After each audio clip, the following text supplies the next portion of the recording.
Sa hapong ito, gusto po ng Panginoon na i-ponder natin, i-meditate po natin yung kanyang pagmamahal po sa atin. The Lord wants us to meditate His love for us. Bakit? Kasi po, ang pag-ibig ng Diyos ay naalala po natin na napagbubulay-bulayan natin, napaghuhugutan po natin ito ng lakas. Napagkukunan po natin ito ng lakas sa ating paglilingkod. Kaya pag tayo po ay naglilingkod sa Diyos at naiisip natin yung laki ng pagmamahal ng Diyos sa atin, ito po ay nag-empower po sa atin. Hindi po tayo tutulog. Kapag tayo ay nanghihina, pag nararamdaman mo at nare-realize mo yung pag-ibig ng Diyos sa iyo at sa akin, palalakasin ka po. Puri ng Diyos. At sa hapon ito, napakaganda po ng subject ng the everlasting love of God. Ang pag-ibig po ng ating Diyos ay wala pong hanggan. Walang hanggan po yan, walang katapusan, hindi mo ito kayang sukatin, hindi mo kayang timbangin. Mabigat po ang pagmamahal po ng Diyos sa iyo at sa akin. Hindi mo ito kayang arukin. Arukin, ibig sabihin yung parang ilalagay mo sa isang salita o sa isang pangusang. Wow, grabe. Sobrang laki po ng pag-ibig po ng Diyos sa atin. Ito po ay walang katulad at walang kapantay. Kung naniniwala po kayo dito, deserve po ng Panginoon yung ating palakpak. Jeremiah 31:3, ang sabi po dyan mga kapatid, I have loved you with an everlasting love. May Biblia po kayo, buhitan niyo po yan. Ang sabi dyan, I have loved you with an everlasting love. I have drawn you with an unfailing kindness. Uli po ang Panginoon sa kanyang pong mga salita. Meron pong isang atheist. Pag sinabing atheist, hindi po naniniwala sa Diyos. Walang Diyos yan, walang Panginoon. Tinanong niya yung isang servant of God. Ang sabi niya, ano ba ang requirement para makapasok sa langit?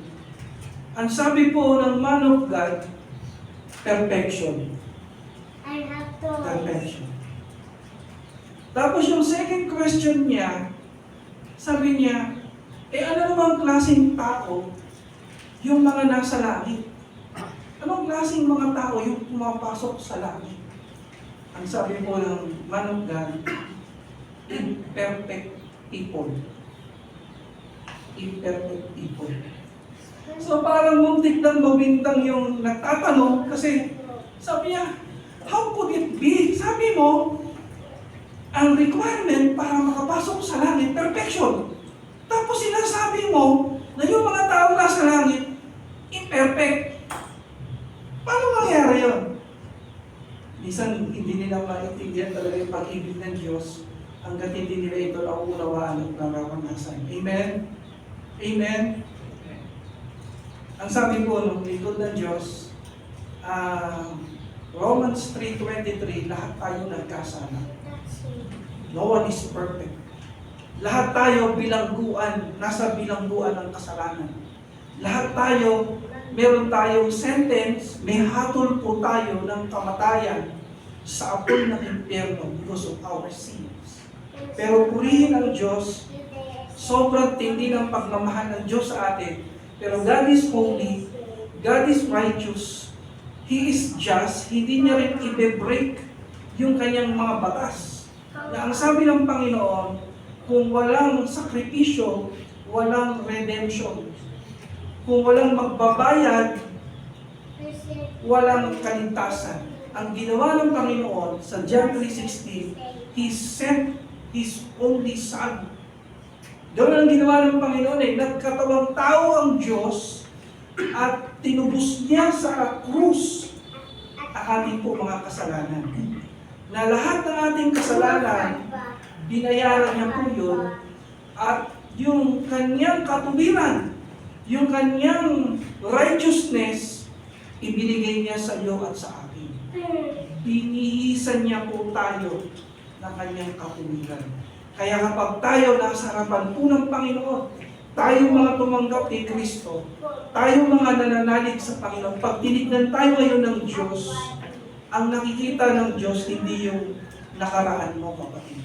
Sino po dito may nakaraan? Kapag kami po ay bumababa sa bus, alam mo sa bus? Siyempre may mga mabibilis na motor.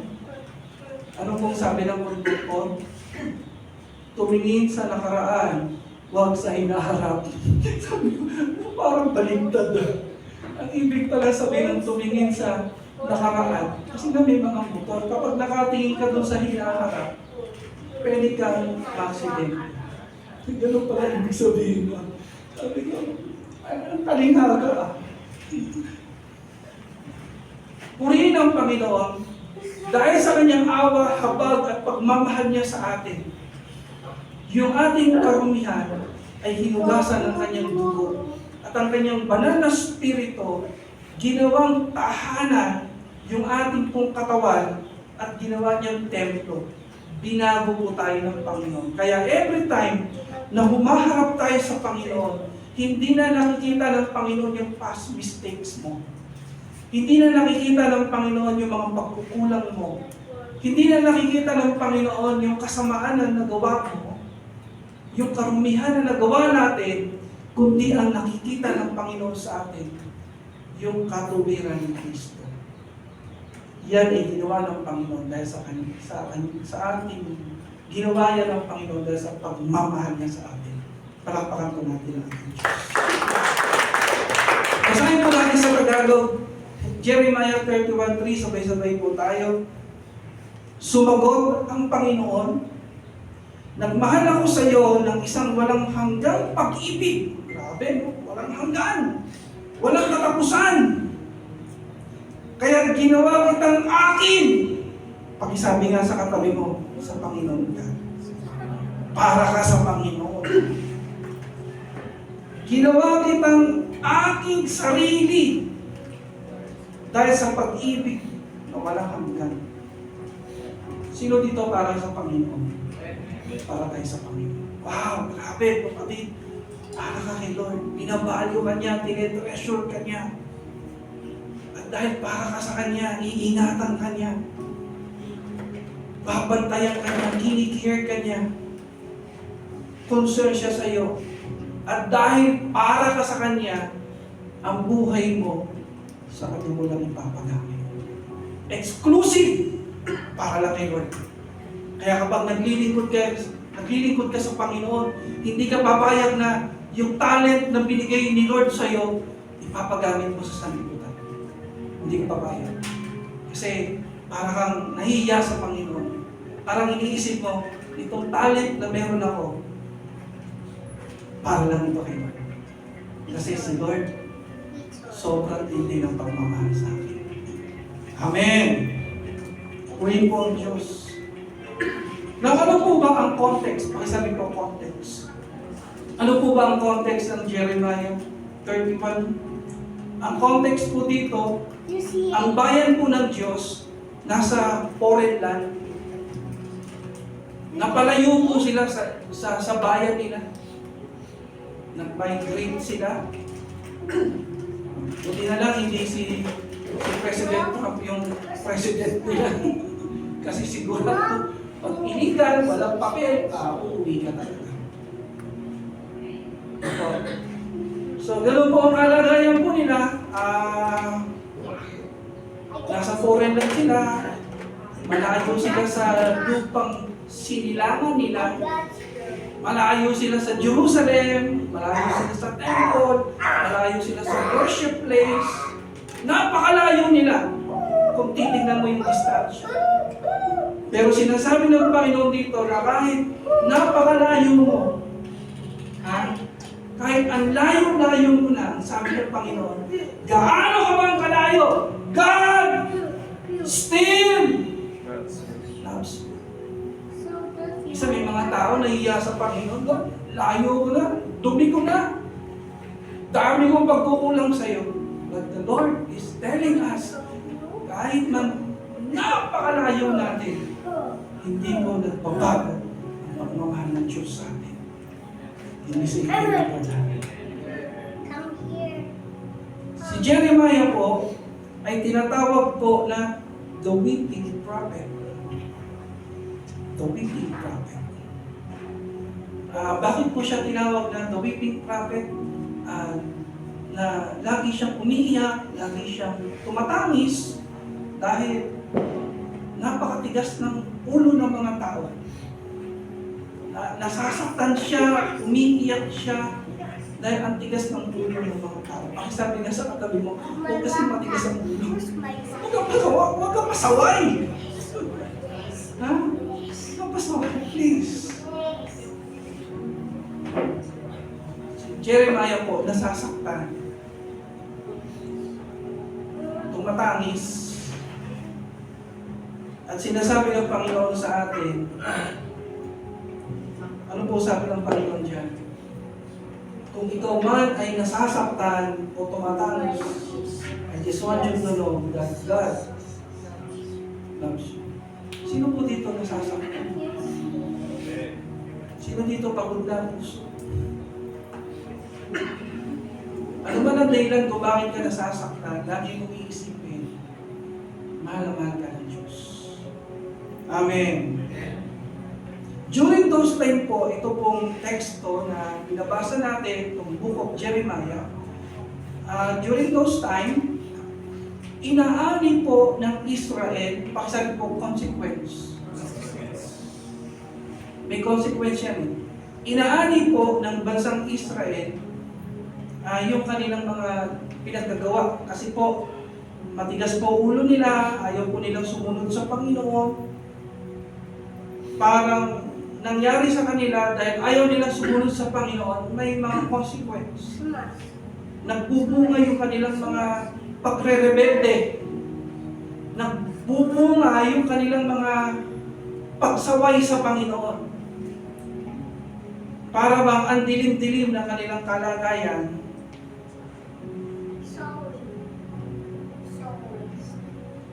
and the Lord is also telling us, kung tayo man po, ay para bang nasa consequence, para bang dinidisiplina, para bang itinutuwid ng Panginoon. Kasi hindi naman lahat ng trials ay trials. Hindi naman lahat ng pagsubok ay pagsubok.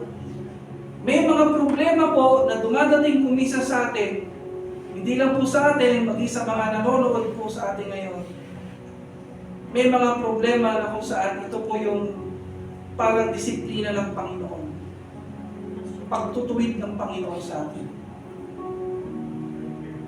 Ito po ay paalala ng Panginoon sa atin. And He is telling us today, He still loves us. Hindi ibig sabihin na inutuwid ka ng Panginoon. Hindi ibig sabihin na dinidisiplina ka ng Panginoon. Hindi ibig sabihin na may ganyan kang pinagdadaanan, hindi ka na niya mahal. Mahal ka nga niya, kaya ka niya tinutuwid. Amen! Sabi nga ng Biblia, yung tunay na anak ng Diyos, dinidisiplina niya. Sino pong naranasan dito na na-discipline ka na ni Lord? Ako po, pwede ako magtaas nito. Bakit ka dinidisipline? Minumold ka ng Panginoon. Binabago ka niya. Minumold ka niya na maging kamukha niya. Tignan mo yung katabi mo, kamukha naman ng Panginoon. Kung mabait dati, parang mas mabait siya ngayon. Tama? Minumold tayo ng Panginoon. Ang problema, kapag tinutuwid ka ng Panginoon, hindi mo tinatanggap, mahirapan ka. Kaya para tayo mag-grow, para tayo lumago sa pananampalataya, tanggapin po natin lahat ng pagtutuwid ng Diyos sa atin. Purihin ng Diyos. Gaano po ba tayo kamahal ng ating Panginoon? Noong kabataan ko po, nagpipray po ako, Lord, gaano niyo po ba kami kamahal? Gaano po ba kalupit, katindi yung pagmamahal mo sa amin? Alam niyo po, totoo po yun. Kapag na-inlove ka, talagang nababago yung buhay. Amen. Ma-inlove ka sa tao, ma-inlove ka sa sports, ma-inlove ka sa ganitong bagay, para bang may changes sa'yo. Tingnan mo yung katabi mo, in love ka. Mukhang in love. Dati hindi naliligo. Ngayon, naliligo na. In love eh. In love. Dati hindi naman niya nagpapabango eh. Okay. Ang layo pa eh. Nakakalingasaw na eh. Di totoo yan, di ba? Parang nag-love ka, parang nag-mature ka, parang pagkaayos ka. Sa anumang bagay yan, sa anumang aspeto, sa bagay, sa tao, o sa anumang pinagkakagustuhan. Pero iba po pag na-inlove ka sa Panginoon. Amen! Pag na-inlove ka sa Panginoon, babaguhin ng Panginoon ang buhay. Praise God. Now, lalo po ba tayo kamahal ng Panginoon? Ang sabi, dito po tayo kamahal ng Diyos. Yan yung pinakita ng Panginoon ng kabataan ko. Sabi ni Lord, isipin mo yung ginawa ko sa krus. Isipin mo yung sakripisyo ko. Isipin daw natin yung mga sakripisyo ng ating Panginoon na siya ay nasa krus. Alam mo, pag ako nagme-meditate, ako po ay parang nagbubulay-bulay at nakikipag-ugnayan sa Panginoon. Ang lagi ko pong thinking, hindi blessing eh. Hindi kagad pagpapala eh. Ang iniisip ko, every time I pray, every time I worship the Lord, every time I serve the Lord, ang iniisip ko po, ang Panginoon Jesus nasa krus. Binabayaran ng ating mga sala at sinasabi, ganito kalaki ang pagmamahal ko sa iyo. Amen. Kaya nga daw po yung tao na walang nagmamahal, parang magulong buhay. Pero kapag yan ay nakaranas ng pagmamahal, nagiging maayos sa kanyang buhay. Tama po ba yun? Kaya minsan, di ba, may mga biro na, di ka mahal ng nanay mo. Biro po yun, pero parang totoo. Yung isang tao na walang pagmamahal na nararanasan, parang ang buhay niya parang magulong, malungkot, madilim. Pero kapag ito ay nakaranas ng pag-ibig ng Diyos, nagliliwanag, nagbabago, sumasaya. Pakitapig na yung katabi mo. Congrats. Kasi yung pag-ibig ng Diyos, dumadaloy sa buhay mo. Buhay ng Panginoon. Lagi po natin iisipin yung sakripisyo ng ating Panginoon. Pag iniisip ko yung sakripisyo ng ating Panginoon, natatamaan ka eh. Natatamaan yung puso mo. Kaya yung puso mo, nagiging bukas para sa Kanya.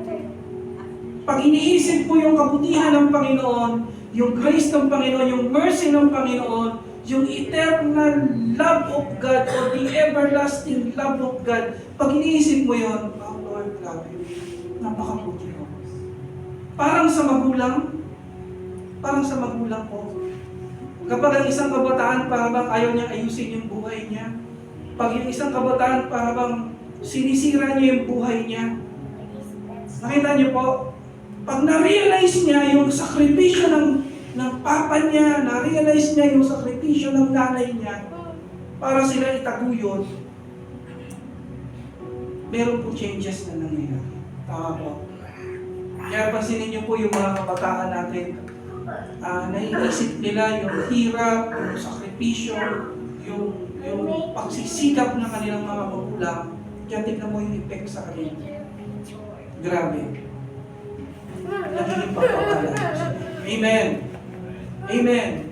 Even sa pananampalataya, sa pananampalataya Kristiyano, may mga Kristiyano po na parang malamlam sa paglilingkod.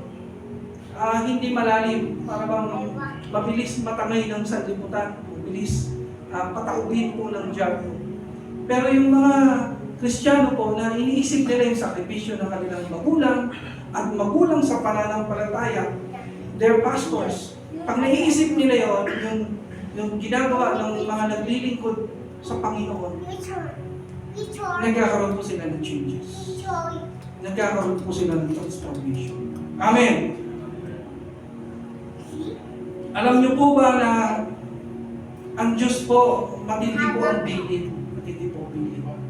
Matindi po bilin ng Diyos. Pag tinignan mo ang Biblia, from Old Testament to New Testament, may dalawang bagay na laging binibili ng Diyos. Yung magulang mo sa yung biological parents and spiritual parents, bilang anak, huwag mo papabayaan. Yan lagi. Walang sinabi na, barkada mo, yung tropa mo ha, ayusin mo. Sa Biblia po, pag binasa mo ang Biblia, laging binibili ng Diyos, kayong mga anak, yung parents mo, yung physical parents and spiritual parents, lagi may ganyan. Naalala ko po, nung kumakain kami sa Villa Marga, pumunta kami sa mga taga-Taytay Church. Kinakausap si Joshua, Joshua, magpapastor ka ba talaga? Ibibiling ka na namin sa aming mga anak. Kung paano namin inaaruga ang tatay mo, ganyan ang gagawin din ng mga susunod. Ganun. Purihin ng Diyos. Purihin ng Panginoon. Why the early Christians cannot defeat by the devil? Bakit yung mga early Christians sa Book of Acts, hindi sila matalo-talo ng diablo? Malapit na po ako matapos. Sobrang alaw na kanilang pananampalataya.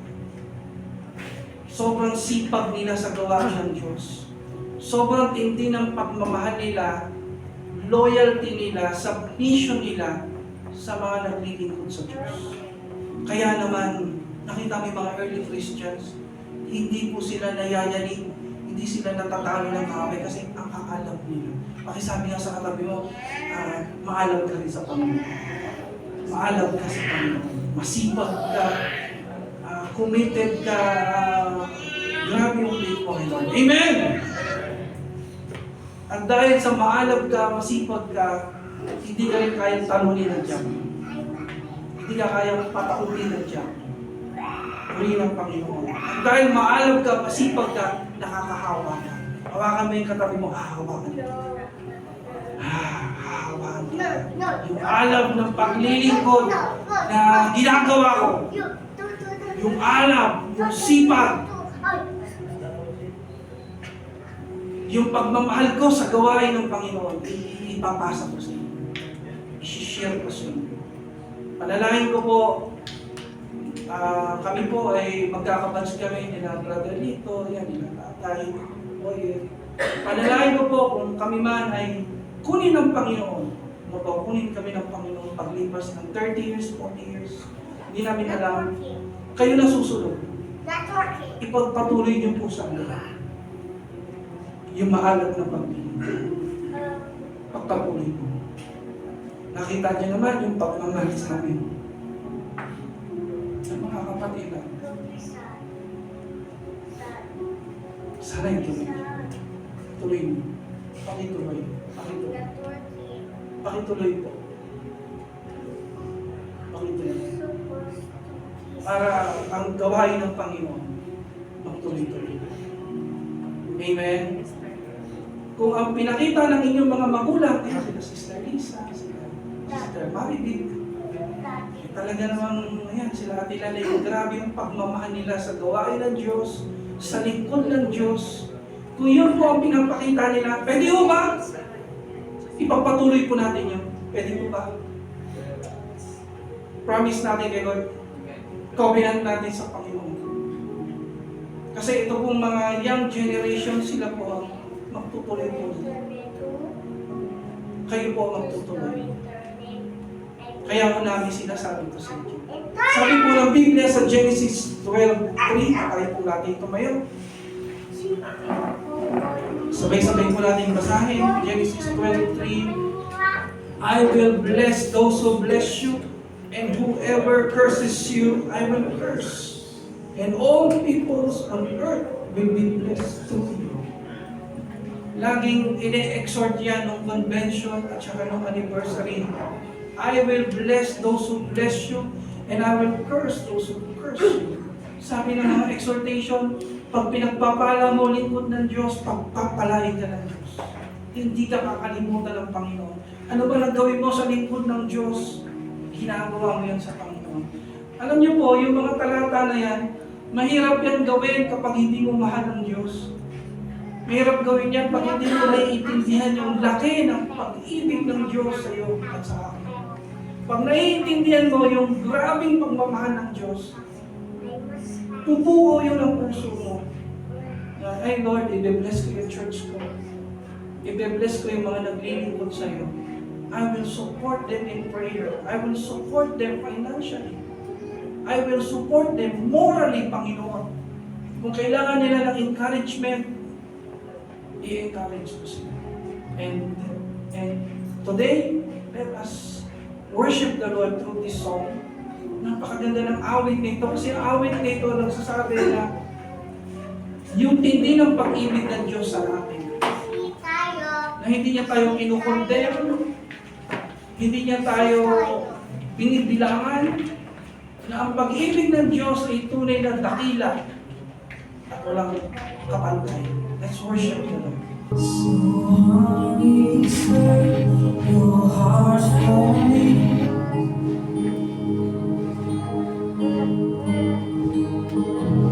My fear is gone, I am set free.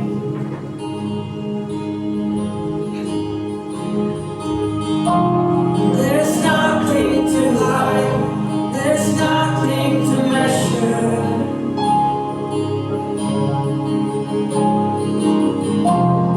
'Cause I am your child.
Mother